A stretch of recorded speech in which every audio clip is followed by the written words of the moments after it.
నమస్తే Telugu one news కి స్వాగతం. నేను రూపానాథళ్ళ. మంత్రి పొంగులేటి సీఎల్ పర్యటనలో ఉన్నప్పుడు చేసిన ప్రకటన ప్రస్తుతం చర్చనీయాంశమైంది.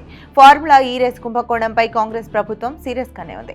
ఏసీపీ విచారణ చేపట్టాలని ప్రభుత్వ ప్రధాన కార్యదర్శి శాంతకుమారి ఇప్పటికే లేఖ రాసిన సంగతి తెలిసిందే. కేటీఆర్ మెడకు ఫార్ములా ఈ రేస్ కుంభకోణం చుట్టుకుంది. ఈ కుంభకోణంపై ఏసీపీ విచారణకు మంత్రివర్గం పట్టుబట్టింది. విద్యుత్ కొనుగోళ్లు, పవర్ ప్లాంట్ కొనుగోళ్లపై జస్టిస్ మదన్ బి లోకూర్ ఇచ్చిన నివేదికపై కూడా కాంగ్రెస్ ప్రభుత్వం సీరియస్ గా ఉంది.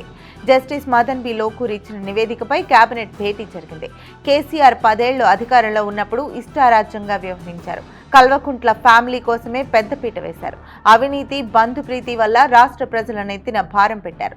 రాబోయే 25 ఏళ్ల పాటు కేసీఆర్ చేసిన అప్పులకు వడ్డీలు కట్టాల్సిన పరిస్థితి ఏర్పడిందని జస్టిస్ మదన్ బి లోకూర్ తేల్చేశారు. కాలం చెల్లిన టెక్నాలజీతో ఏర్పడిన భద్రాద్రి పవర్ ప్లాంట్ తో రానున్న 25 ఏళ్లలో 9,000 కోట్ల అదనపు భారం ప్రజలపై పడింది. ఛత్తీస్గఢ్ తో చేసుకున్న విద్యుత్ కొనుగోళ్ల ఒప్పందం వల్ల 3,642 కోట్ల నష్టం వాటిల్లిందని కమిషన్ తేల్చి చెప్పింది. యూనిట్ ₹3.60 కొనుగోలు చేసిన ప్రభుత్వం ఇంధన సర్దుబాటు పేరిట ₹7 కొనడాన్ని కేబినెట్ ఆక్షేపించింది.